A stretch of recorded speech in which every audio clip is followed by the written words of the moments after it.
चलिए हम लोग आगे बात करते हैं कि चुंबकीय क्षेत्र क्या होता है। ठीक, तो चुंबकीय क्षेत्र क्या होता है इसके बारे में हम लोग समझेंगे। जैसा कि मैंने आपको पहले बताया है वैद्युत क्षेत्र, मैंने आपको क्या बताया था कि अगर ये कोई चार्ज हो यानी आवेश हो, जैसे मान लीजिए ये धनावेश है, तो धनावेश के चारों ओर का वह क्षेत्र जहां तक की वस्तुओं को वो अपनी ओर क्या कर लेता है, आकर्षित करता है, उसे हम लोग वैद्युत क्षेत्र के नाम से जानते हैं। इसी तरह ऋण आवेश का भी अपना क्या होता है, क्षेत्र होता है। ठीक, तो किसी आवेश के चारों ओर का वह क्षेत्र जहां तक की वस्तुओं को अपनी ओर आकर्षित करता है उसे क्या कहते हैं, वैद्युत क्षेत्र कहते हैं। ठीक, इसी तरह हम लोग समझेंगे चुंबकीय क्षेत्र क्या होता है। तो किसी चुंबक के चारों ओर का, जैसे मान लीजिए ये आपका चुंबक रखा हुआ है, ठीक, तो किसी चुंबक के चारों ओर का वह क्षेत्र जहां तक रखी हुई किसी भी लोहे की वस्तु पर चुंबक बल लगाता है और उस बल से वस्तु को अपनी ओर क्या करता है, आकर्षित करता है, उसी बल को हम लोग क्या कहते हैं, चुंबकीय बल कहते हैं। और उस क्षेत्र को जहां वो चुंबक क्या है, रखा हुआ है, ठीक है, जिस क्षेत्र तक वो अपना बल क्या कर सकता है, लगा सकता है, उसी क्षेत्र को हम लोग क्या कहते हैं, चुंबकीय क्षेत्र कहते हैं। ठीक, तो किसी चुंबक के चारों ओर का वह क्षेत्र जहां तक के लोहे की वस्तु पर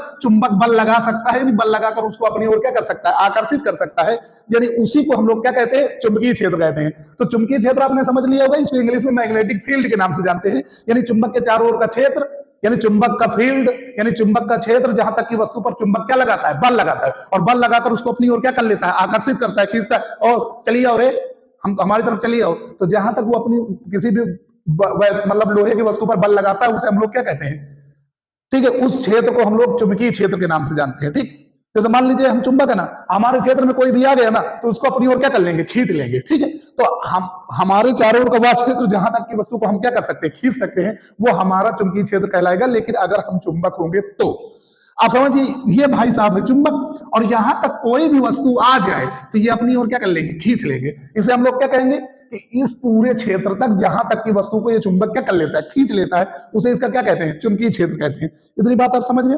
अब ये चुंबकीय क्षेत्र किसके कारण होता है, तो चुंबकीय क्षेत्र होता है चुंबकीय रेखाओं के कारण, यानी चुंबकीय क्षेत्र रेखाओं के कारण।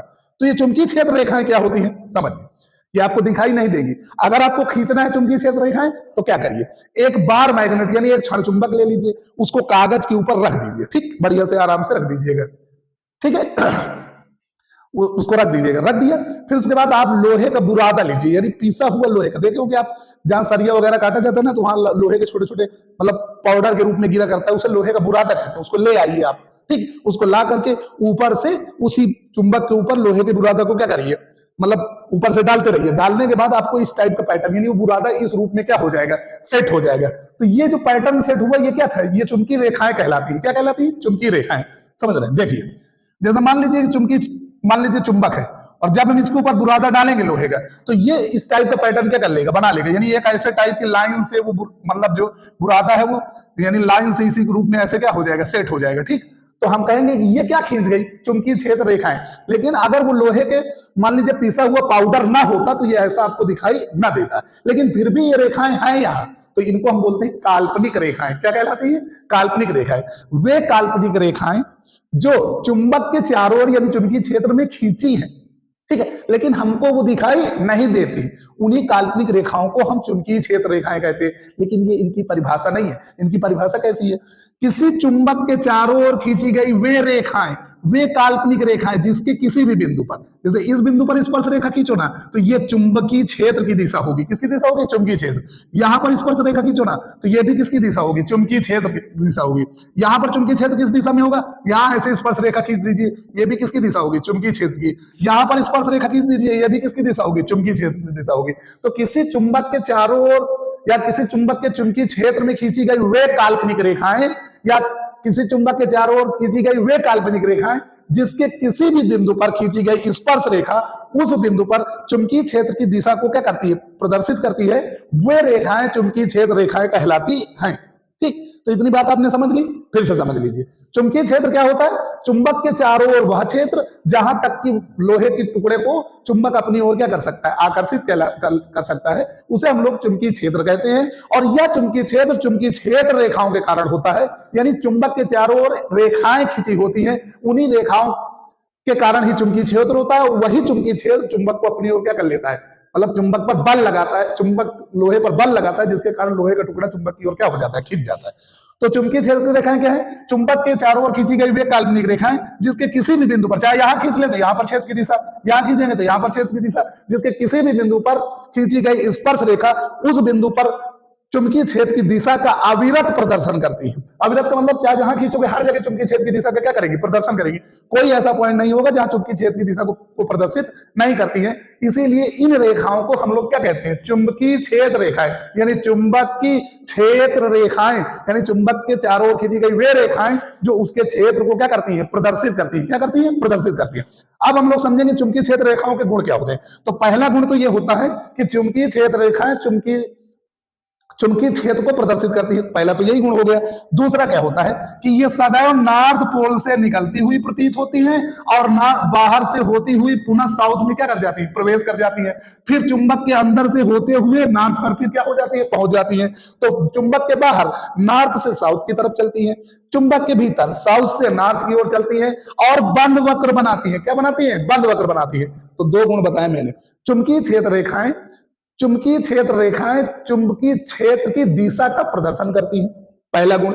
दूसरा गुण, ये रेखाएं सदैव साउथ नॉर्थ पोल से निकलती हुई प्रतीत होती हैं या नॉर्थ पोल से निकलकर सदैव साउथ पोल में प्रवेश करती हैं तथा चुंबक के भीतर साउथ से फिर नॉर्थ पोल पर क्या हो जाती है, पहुंच जाती हैं और बंद वक्र का क्या करती है, निर्माण करती है। ठीक, तो दो बात हो गई। ठीक, तीसरी बात यह है कि ये रेखाएं एक दूसरे को कभी काट नहीं सकती, यानी ये रेखाएं एक दूसरे को कभी काट नहीं सकती। अब आप समझिए काटती क्यों नहीं है। देखिए, जैसे मान लीजिए कि ये चुंबकीय बल रेखा है, ठीक, ऐसे, या चुंबकीय क्षेत्र रेखा है, ये इसको ऐसे क्या कर दिया, काट दिया इसने। इस बिंदु पर इसने काटा, तो अगर ये भी क्षेत्र रेखा है तो इधर भी एक स्पर्श रेखा खींचेंगे।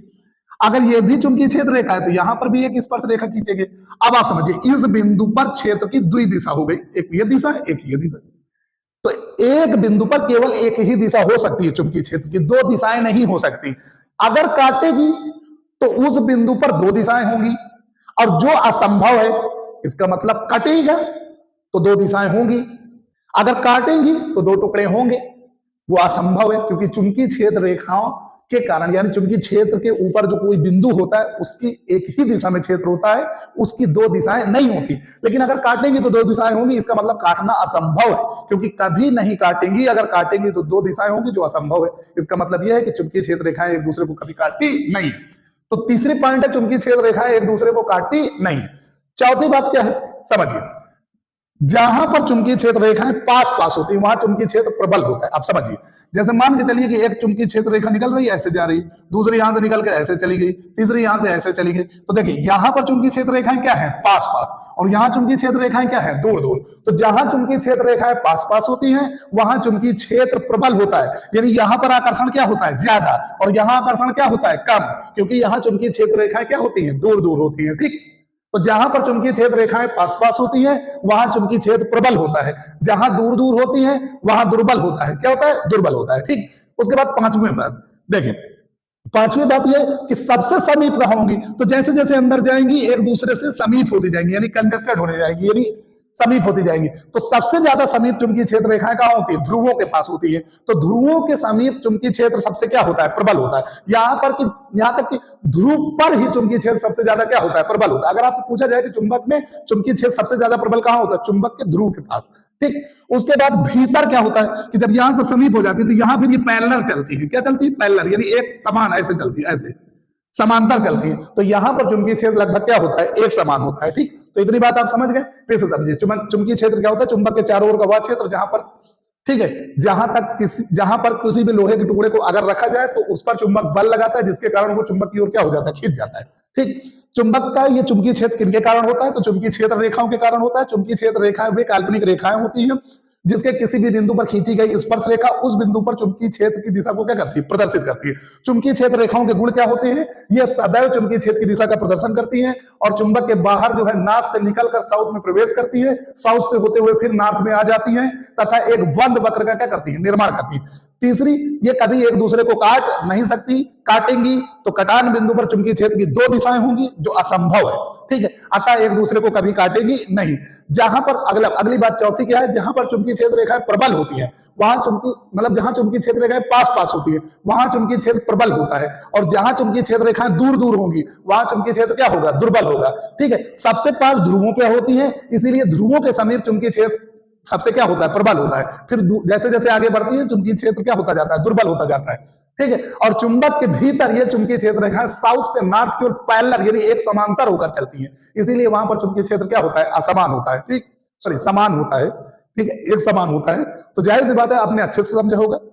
अब हम लोग अगले टॉपिक में अगली वीडियो में बात करेंगे जब तक के लिए